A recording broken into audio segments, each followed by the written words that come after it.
Plus D 3 3 term 4 terms में देखो ये सब करके इस टाइप का जो सम होगा तो इसको मान लेंगे 3 parts. Late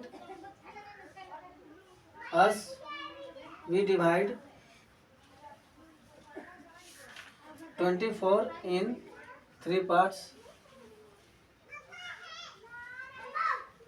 h a minus d a और a प्लस डी, है ना? ठीक है। Since all these are in AP है ना? हाँ सो अच्छा ऑल दीज आर एपी अभी नहीं लिखेंगे, अभी यहाँ से डी निकालेंगे हम लोग। क्या निकालेंगे? डी निकालेंगे।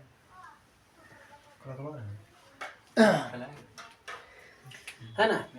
सो दैट क्या होगा? सो क्या होगा? ये तीनों पार्ट को जोड़ने से 24 आ रहा है ना? A minus D plus A plus D equal to 24, है ना? तो ये minus D plus D cut जाएगा, इसीलिए लिए थे उस फॉर्म में, है ना? उस फॉर्म में हम लोग क्यों लिए थे? अगर एपी में है ना तो इसलिए ऐसा लिया गया, ए माइनस डी ए और ए प्लस डी। ठीक है। हाँ सर। अगर चाहो तो इससे कॉमन डिफरेंस निकाल सकते हो। सेकंड टर्म में से फर्स्ट टर्म घटाओगे, है ना? जैसे यहाँ ले लो कि ए में सेकंड टर्म में से फर्स्ट टर्म घटाएंगे तो थर्ड टर्म में से जो सेकंड टर्म घटाएंगे दोनों बराबर होना चाहिए ना? हाँ सर। है? तो इसका सेकंड टर्म क्या है? ए, और उसमें से ये वाला घटाएंगे फर्स्ट टर्म, माइनस ए प्लस डी हो जाएगा। और इसका थर्ड टर्म क्या है? ए प्लस डी, उसमें से क्या घटाना है? सेकंड टर्म ए, तो ए कट गया। देखो इधर भी ए कट गया, डी बराबर डी आया ना, यानी दोनों तरफ कॉमन डिफरेंस बराबर हो जाएगा। समझ में आया ना? इसलिए उस फॉर्म में हम ले सकते हैं, वैसा ही लिखेंगे। अगर 3 पार्ट्स दे देगा तो हम लोग उसी तरीके से लिखेंगे, है ना? मैंने ये समझ लेना है कि एगो को ए माइनस डी लेना है, एगो को ए लेना है और एगो को ए प्लस डी लेना है। समझ गया ना? तो इससे क्या हो गया? देखो सम जो था, है ना, मैंने इसको इसको इसको ये 3 पार्ट है, first part, second part, third part, तीनों को जोड़कर 24 हो रहा है। तो ये माइनस डी और प्लस डी कट गया। अब एगो ए यहाँ है, एगो ये यहाँ है, एगो यहाँ है, तो टोटल कितना बचा? 3 बराबर 24 हुआ, है ना? तो इससे ए बराबर क्या आ जाएगा? 8। ठीक है ना? अब ए बराबर जब 8 आ गया तो अब क्या दिया है कि product of their product is का मतलब इक्वल टू कितने के बराबर है? 440 का। तो यानी कि ए माइनस डी यहाँ लिखेंगे, डायरेक्ट नहीं लिखेंगे। आप एग्जाम में बना रहे हैं ना तो आपको लिखना होगा। क्या होगा? लिखना होगा। हाँ, ऑल्सो गिवन कि product of the parts equal to 440, है ना? तो दिस इम्प्लाई उससे क्या हो जाएगा? पहला है ए माइनस डी इंटू ए प्लस डी, ये तीनों मिलाकर कितना हो जाएगा? 440 ना? ठीक है। अच्छा ये फॉर्मूला जानते हो तुम लोग? ए माइनस डी और ए प्लस डी, ए माइनस बी इंटू ए प्लस बी का क्या फॉर्मूला होता है?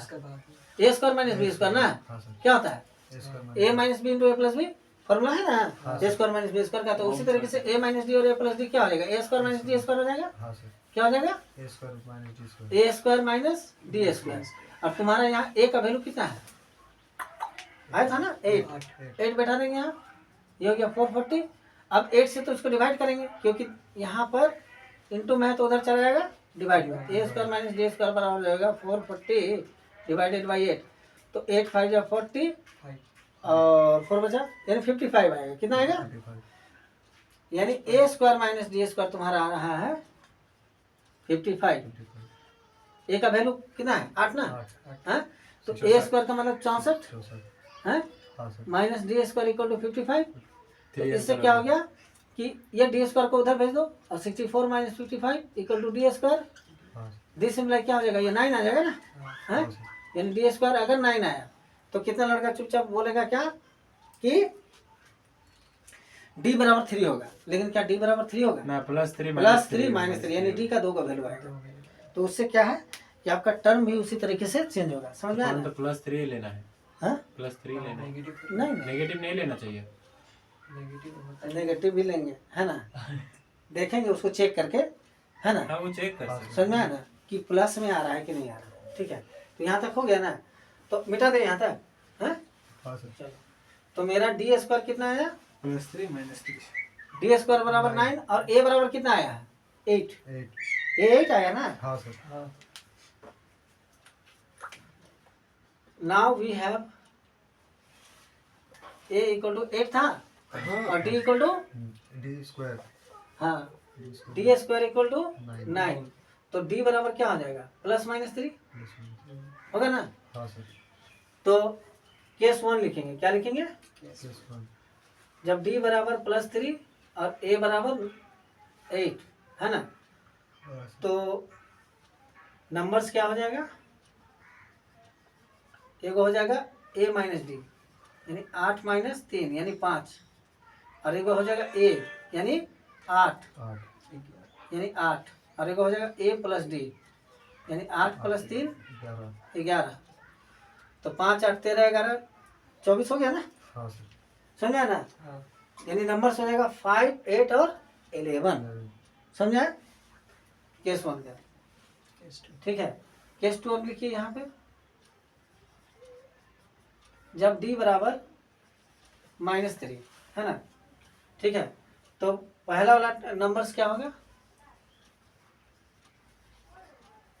a माइनस डी यानी कि a कितना है 8 -3 यानी 8 + 3 हो जाएगा, ये 11 हो जाएगा, और एक हो जाएगा a यानी 8, तो 8 ही आया, हाँ सर। और एक हो जाएगा a प्लस D डी यानी कि 8 माइनस। प्लस में फिर -3 है ना, हाँ तो 8 - 3 ये भी कितना आया, 5 आया। 5।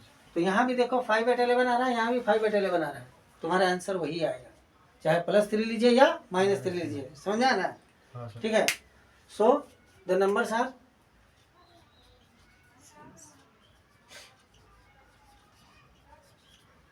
11 8 5 और 5 8 11, हाँ समझा ऐसे क्या? लिखा जाता है। ऐसे लिखा जाता है, हाँ समझा याद ना? है। ठीक है, कोई दिक्कत है ना, हाँ सर। समझ आ गया। एग्जाम में बनाना अच्छा से है, समझा ना, मतलब जो हम प्रेजेंटेशन देंगे ना, वो प्रेजेंटेशन अच्छा से होना चाहिए, ठीक है। हाँ।